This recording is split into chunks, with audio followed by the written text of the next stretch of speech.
యాగంటి కోటేశ్వరరావు గారుగా మీరు సుప్రసిద్ధులు. అయితే మీ నాన్నగారులో గొప్ప కవి ఉన్నారని, కవిత్వాంశం ఉందని నేను విన్నాను పెద్దవాళ్ళు చెప్పగా. సో నాన్నగారిలోని మీరు కవిత్వాన్ని మీరు ఏ విధంగా దర్శనం చేసుకున్నారు? నాన్నగారిలో కవి ఉన్నారు అన్నమాట వాస్తవమే శర్మగారు.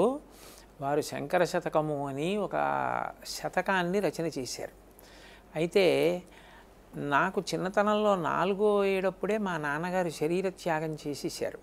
అందుకని నాకు వారితో అంత బాగా సమన్వయం లేదు. కానీ నేను మా అమ్మ చెప్పగా విన్నది ఏమిటంటే, ఆయన ఒక రాత్రో ఒక పగలో ఒక వారం రోజుల్లోనో 10 రోజులలోనో పూర్తి చేసిన శతకం కాదది. ఆయనకి ఒక్కొక్కసారి ఒక్కొక్క ఉద్వేగం ఏర్పడినప్పుడు, ఒక్కొక్క కష్టం ఏర్పడినప్పుడు, ఆయన సహజంగా గొప్ప శివభక్తులు కాబట్టి పూజామందిరం దగ్గరికి వెళ్ళి భగవంతుడి మ్రోల కూర్చుని ఆయనకు వచ్చిన సందర్భాన్ని దృష్టిలో పెట్టుకుని ఆయన ఒక పద్యాన్ని వ్రాసి భగవంతుడి దగ్గర పెడుతుండేవారు. ఆ తర్వాత అవన్నీ పక్కన పెట్టి బహుశా 100 దాటిన తర్వాత దాన్ని శతకంగా చేశారు అని నేను అనుకుంటున్నాను. అందుకని అది కేవలము శతకము అనడం కన్నా మా నాన్నగారు పరమభక్తితో భగవంతుడు ఉన్నాడని నమ్మి, పూజామందిరంలో ఉన్నది విగ్రహం కాదు సాక్షాత్తు శంకరుడే అన్న భావనతో సమన్వయం అయితే వచ్చినటువంటి భావధార శంకర శతకం. అందుకే అందులో ఆయన భావాలు బహులలితంగా చాలా భక్తితో ఉంటాయి. గురువుల ఎడల ఆయనకి ఎంత భక్తో కూడా ఆయన పద్యాలు చూస్తే తెలుస్తుంది. శైవాచారపరుండు శిష్టజన సంసేవాభిలాషుండు సద్భావోపేతుడు దారచిత్రుడు మహాపంచాక్షరీ మంత్రము నేవేళం జపించు పుణ్యుడనఘుండు ఈశాన సద్రూపుడా జీవన్ముక్తిని మల్లికార్జున గురున్ సేవింతు నశ్రాంతమున్ అంటారు.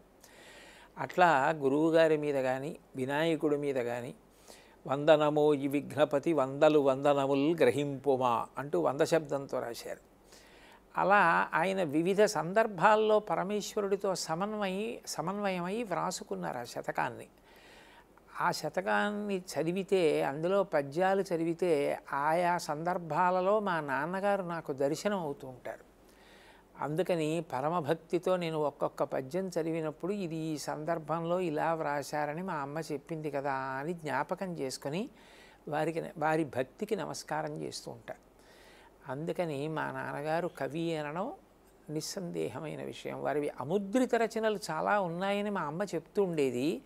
ఆ రోజులలో ఎందుకో వారు శ్రద్ధ తీసుకోలేదు ముద్రించడానికి. తరువాతి కాలంలో మేము పెరిగి పెద్దవాళ్ళం అయిన తర్వాత అవన్నీ ఎక్కడున్నాయో చూసి ముద్రణ చేద్దాం అనుకునే అంత పరిణితి ఏర్పడేటప్పటికీ ఆ వ్రాసిన కాగితాలు ఏమైపోయాయో తెలియలేదు. ఆ శంకర శతకం ఒక్కటి మాత్రం లభ్యంగా ఉంది.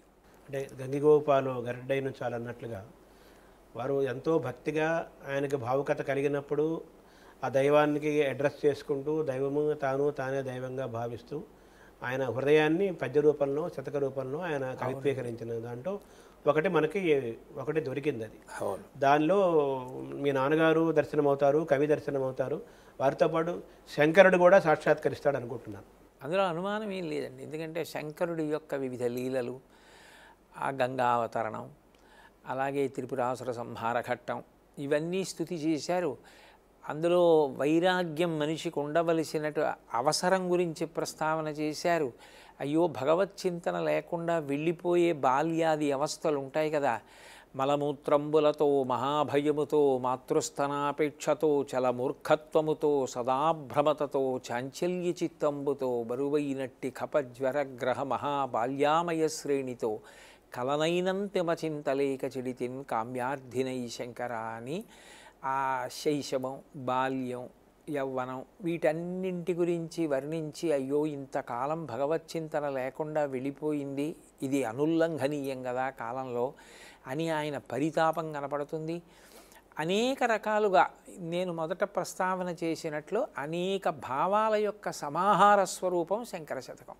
అంటే ధూర్జటి కూడా ఆయన కొంతకాలం రాజుల యొక్క ఆస్థానంలో ఉండి తర్వాత వైభవాలని అనుభవించి వైరాగ్యాన్ని కూడా ఆయన పొంది ఇలాగా పూర్తిగా మనం వయసులో ఉన్నప్పుడే మనం దైవభక్తి అలవర్చుకోవాలి, వయసు అయిపోయిన తర్వాత పళ్ళు ఊడిపోయినప్పుడు కళ్ళు కనిపించినప్పుడు కాదు, మనం మంచి పటుత్వంలో ఉన్నప్పుడే కవిత్వాన్ని చెప్పాలనే పద్యానికి ఇప్పుడు మీరు చదివిన నాన్నగారి పద్యం కూడా దాదాపు అందులో కనిపిస్తుంది. దూర్జటి యొక్క ప్రభావం బహుశా మా నాన్నగారి మీద ఉండి ఉండవచ్చు. మీరు కవి అవ్వాలని ఇప్పుడు అనిపించలేదా మీకు? అంటే నేను ఏది అవ్వాలని ప్రయత్నించలేదండి, నేను ఏదో అదిగానే ఉండిపోవాలని ప్రయత్నం చేశా. ఎందుకని అంటే బీయింగ్ అని అంటాం కదా ఇంగ్లీష్లో, బీయింగ్ ఏది ఉందో అది permanent, becoming temporary. So I did not try to become anything. అది ఈశ్వరుడు శాసనం చేసి నన్ను ఏది చేశాడో అది అయ్యానంతే. నేను కవిని అవుదాము అని ప్రత్యేక ప్రయత్నం నేనేం చేయలేదు, అందుకే నేను ఏ కవిత్వము చేయలేదు. అంటే మీ నాన్నగారికి కూడా కవిత్వము కళలు అనేవి సహజంగా వస్తాయి పుట్టుకతో వస్తాయి. కొంతమందికి జన్మాంతరమైన సుకృతం చేత మహాకవులుగా అవతరిస్తారు. అందరూ పూర్వ మహాకవులందరూ అటువంటి వారే. వాళ్ళకి కవి అవుదామని కూర్చొని ఛందస్సు దగ్గర పెట్టుకొని వ్యాకరణం దగ్గర పెట్టుకొని నాకు అసలు ఆ ఆలోచన రాలేదండి. ఎందుకో నేను ఇప్పటి వరకు పద్యరచన చేయడం లాంటివి ఎప్పుడూ చేయలేదు. అందుకని నేను కవిని అని చెప్పలేను.